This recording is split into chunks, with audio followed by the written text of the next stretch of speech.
Good morning everyone. आप पढ़ रहे हैं मादा जनन तंत्र, कंप्लीट कर लिया। इसके बाद में आपका अगला पॉइंट आता है प्रजनन की अवस्थाएं।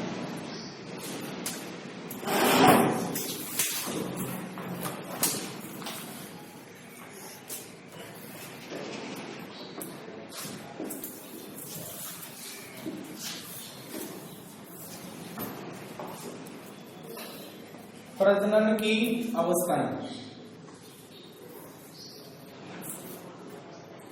तो ये तो आपने जनन तंत्र पढ़े, इनकी संरचना, इसके मुख्य भाग, उनका वर्णन, ठीक है।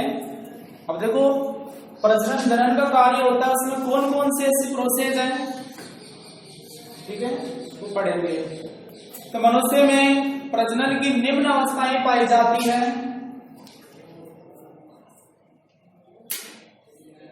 मनुष्य में प्रजनन की निम्न अवस्थाएं पाई जाती हैं।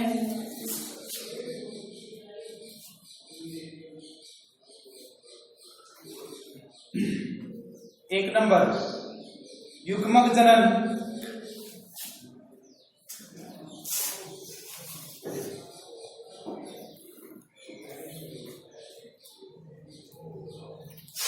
दो नंबर निषेचन।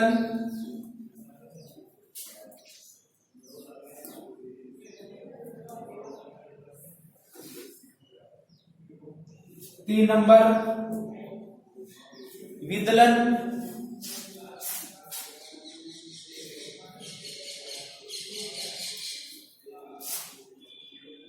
चार नंबर रोपण।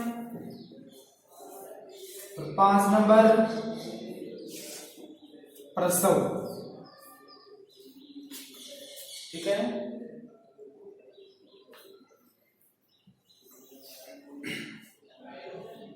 तो हम एक एक को पढ़ेंगे। तो लगाओ 1 नंबर युग्मक जनन।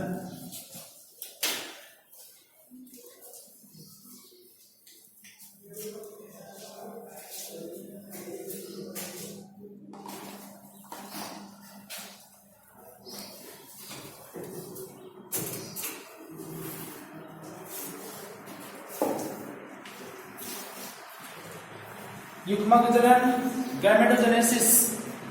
अब देखो नर तथा मादा के अंदर अलग अलग युग्मक होते हैं। नर में शुक्राणु और मादा में अंडाणु, इनका निर्माण होता है। तो इन युग्मकों के निर्माण की प्रक्रिया को क्या बोलते हैं? युग्मक जनन। तो मादा युग्मक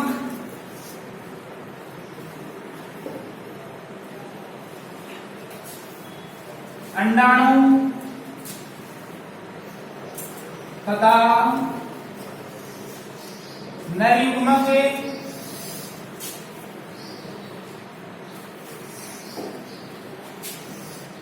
शुक्राणु निर्माण की प्रक्रिया को ही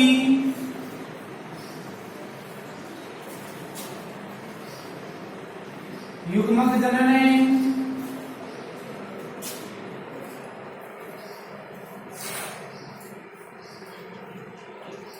कहा जाता है। कहा जाता है।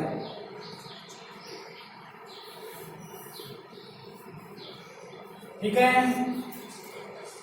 शुक्राणुओं के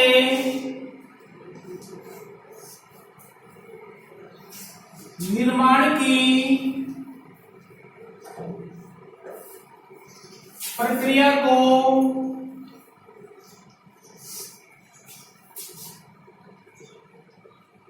शुक्र जनन कहा जाता है।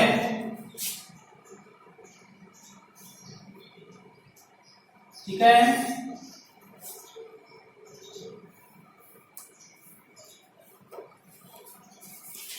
शुक्राणुओं का निर्माण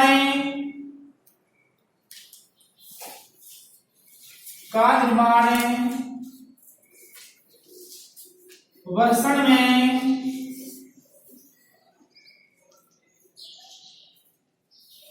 उपस्थित शुक्रजनक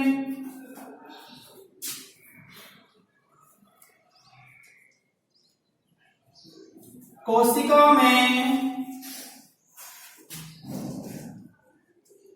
अर्धसूत्री विभाजन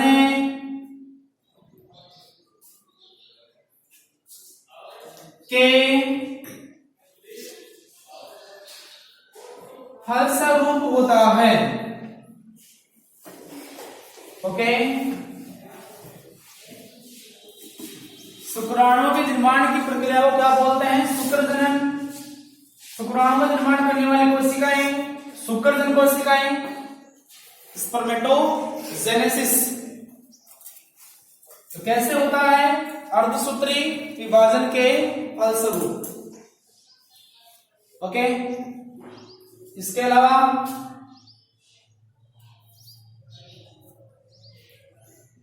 अंडाणु के निर्माण की प्रक्रिया को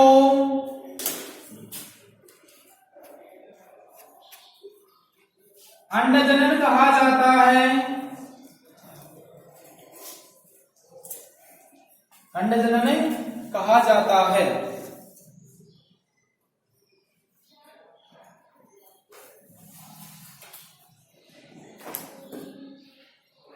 अंडाणु का निर्माण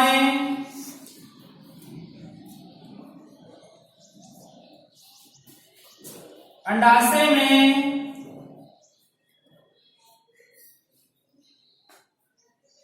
उपस्थिति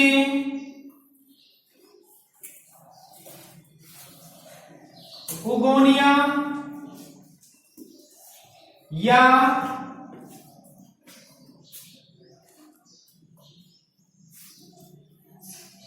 अंडजन कोशिकाओं द्वारा या अंडजन कोशिकाओं में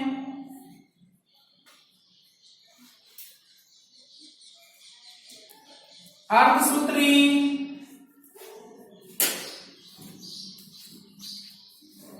विभाजन के फलस्वरूप होता है। ओके बेटा,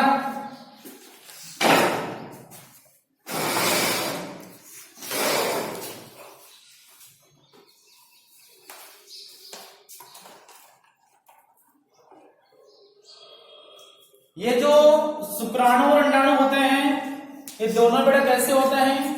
अगुणित होते हैं। आपने ये पढ़ा अर्धसूत्री विभाजन।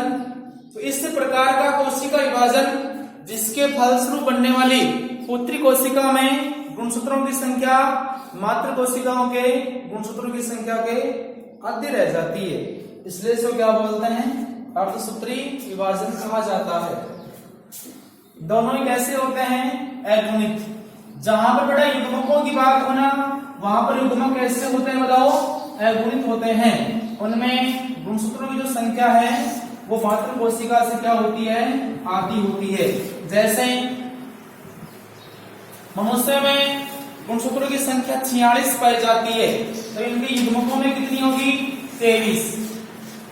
ये शुक्राणु और बेटा 23 ही किसमें होंगे? अंडाणु में। तो दोनों कैसे हैं बताओ? अगुणित। दोनों कैसे हैं? अगुणित। तो ये लाइन भी हमें लिख देते हैं। अंडाणु तथा शुक्राणु अगुणित कोशिकाएं होती है।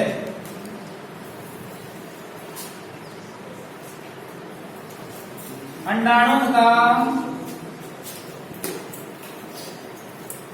शुक्राणु अगुणित, इसको हमें स्मॉल n से नोट करते हैं। कोशिकाएं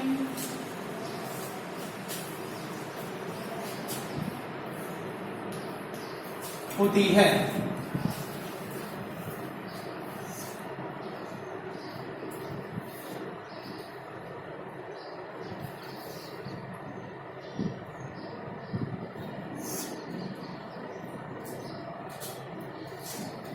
इसके बाद में अगला जो पॉइंट आता है 2 नंबर, वो है निषेचन, फर्टिलाइजेशन। ठीक है, तो शुक्राणु और अंडाणु इन दोनों के केंद्रकों के परस्पर संलयन को क्या बोलते हैं? निषेचन कहा जाता है। और निषेचन के फलस्वरूप एक द्विगुणित संरचना का निर्माण होता है, जिसे क्या बोलते हैं? युग्मनज, जाइगोट। ठीक है, तो लिख दो परिभाषा। मादा युग्म के अंडाणु तथा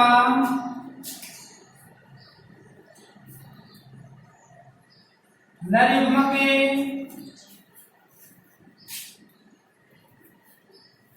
शुक्राणु के परस्पर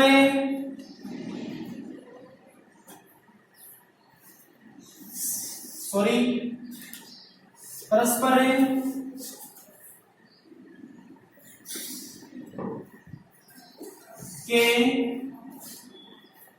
केंद्रकों के परस्पर संलयन को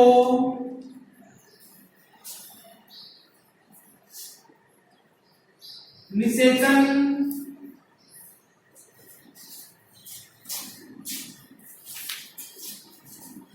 कहा जाता है। निषेचन कहा जाता है।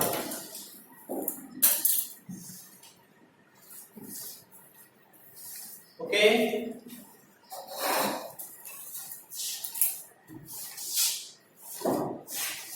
निषेचन के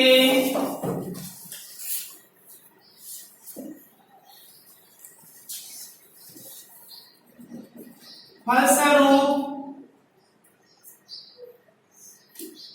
एक द्विगुणित संरचना का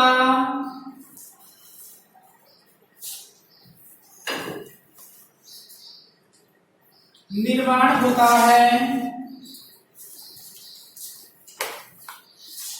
जिसे युग्मनज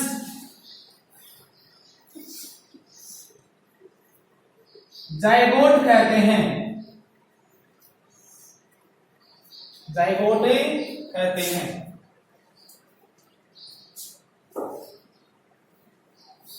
ओके, इसके बाद 3 नंबर आता है विदलन।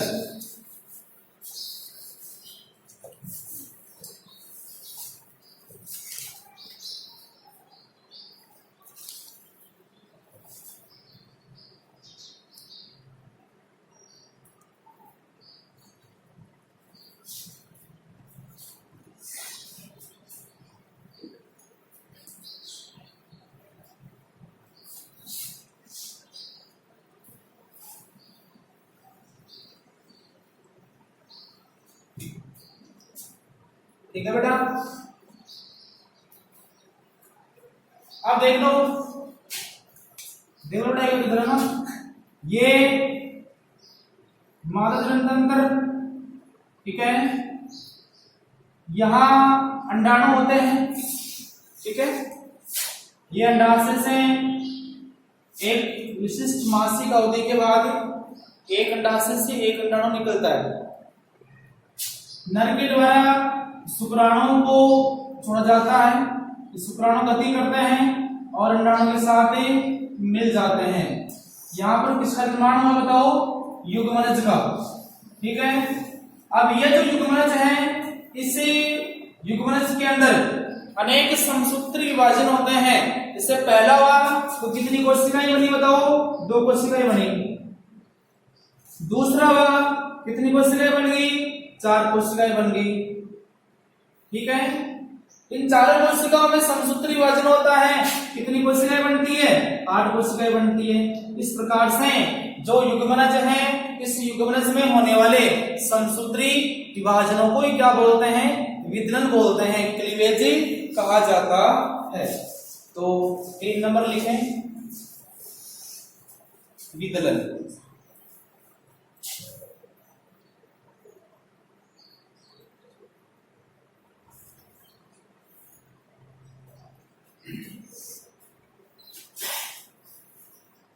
युग्मनज में होने वाले समसूत्री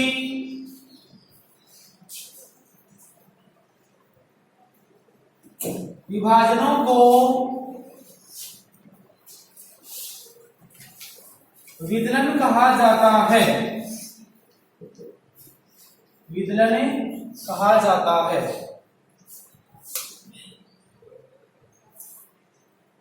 ठीक है।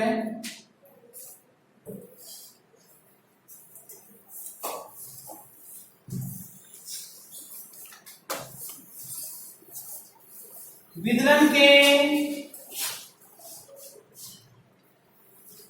फलस्वरूप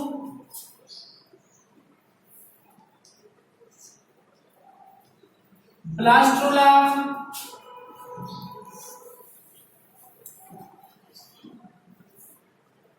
मोरुला तथा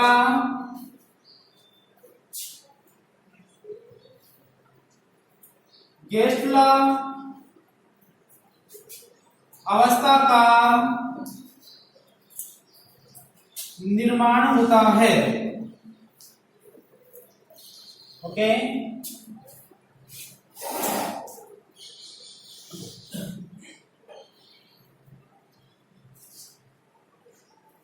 इसके बाद में 4 नंबर का पॉइंट आता है रोपण,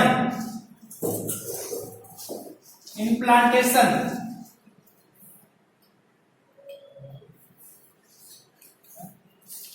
कैसे आ रही है आपको? क्या बात है?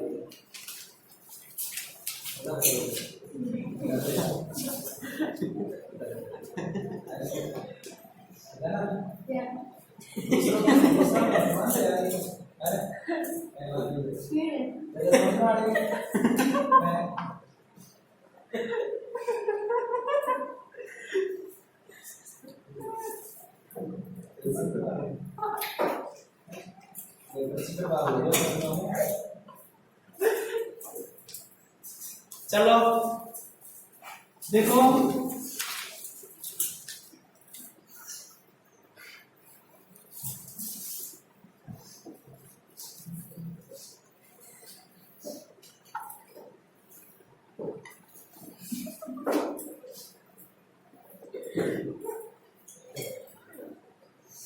यहां पर युग्मनज, इसके अंदर क्या हो रहा है? विदलन हो रहा है। और बेटा इसके अंदर आपने एक परत बनाई, इसका नाम क्या रखा था? एंडोमेट्रियम।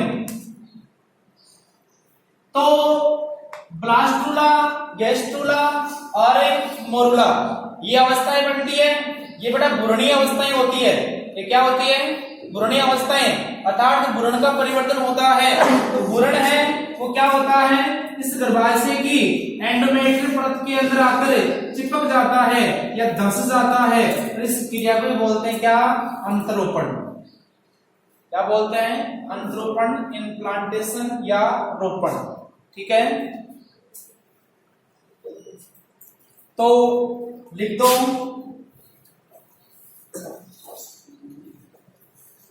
भ्रूण का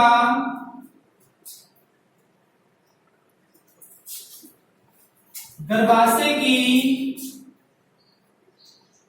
एंडोमेट्रियम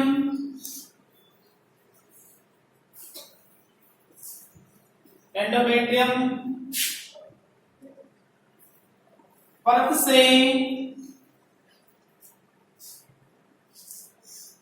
चिपकना रोपण कहलाता है। रोपण कहलाता है। ओके।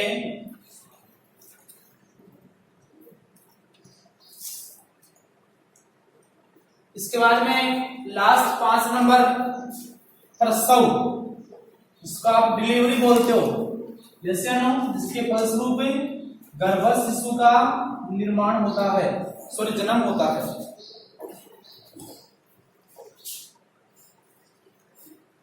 प्रसव।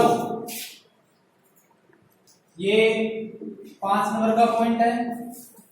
प्रसव बेटा एक जटिल प्रक्रिया होती है, ठीक है, जिसमें अपने अंतःस्रावी ग्रंथियां भी भाग लेती है। जब ये अंतरोपण की क्रिया हो जाती है तो बेटा भ्रूण का परिवर्तन होता है, विकास होता है।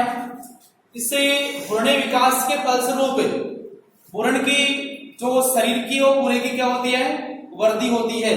और एक निश्चित गर्भकाल मादाओं में, मनुष्य में बेटा 9 महीने की अवधि होती है, ठीक है। तो 9 महीने बाद में जो गर्भ शिशु उसका जन्म होता है। बधाई हो, ठीक है बेटा। हेलो,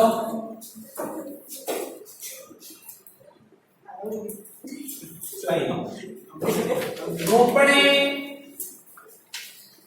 के पश्चात गर्भस्थ शिशु का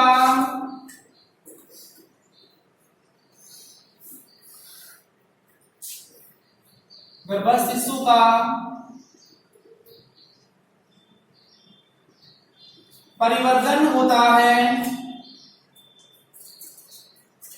गर्भस्थ शिशु का परिवर्तन होता है।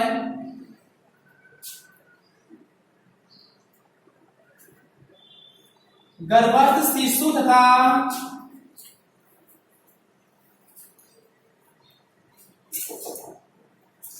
माता के शरीर के मध्य पाई जाने वाली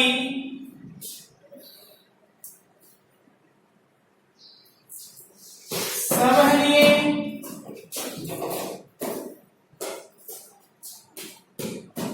संरचना को अपरा, बहुत शानदार क्वेश्चन आता है इसका, प्लेसेंटा क्या बोलते हैं, प्लेसेंटा कहा जाता है।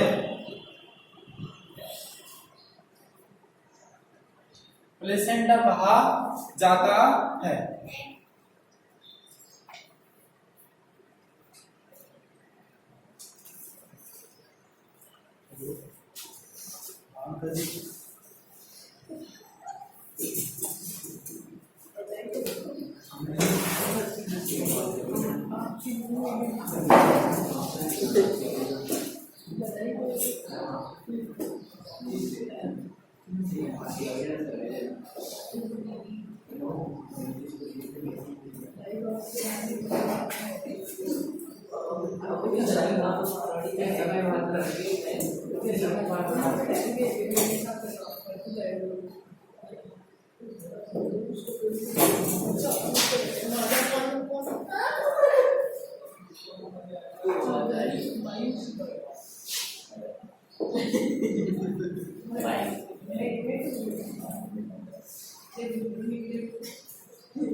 ठीक है बेटा, ये बहुत बार क्वेश्चन पूछते हैं, बहुत इंपॉर्टेंट है। और इस अपरा के माध्यम से ही जो गर्भस्थ शिशु मां के पेट के अंदर श्वसन करता है, उत्सर्जन करता है, भोजन करता है, ठीक है ना। सभी काम बेटा किसके द्वारा होते हैं, किसके द्वारा होते हैं, इसी प्लेसेंटा के द्वारा ही होते हैं, ठीक है। अब देखो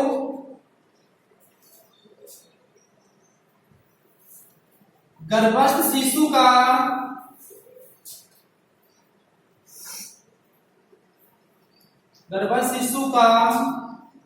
एक निश्चित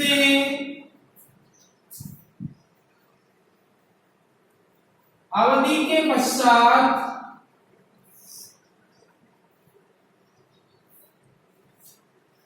एक निश्चित अवधि के पश्चात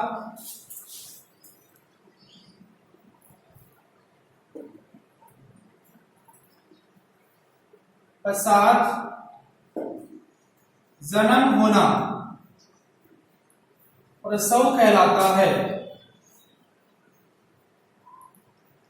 प्रसव कहलाता है।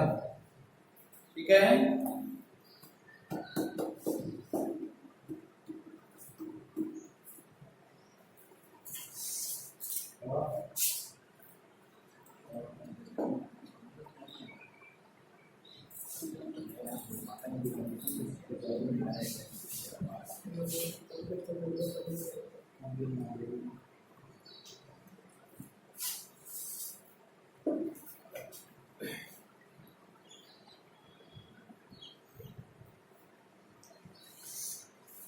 ठीक है बेटा, चलो ये पॉइंट भी कंप्लीट होता है।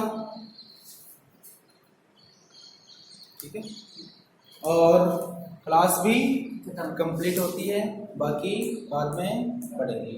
ठीक है, thank you, all the best.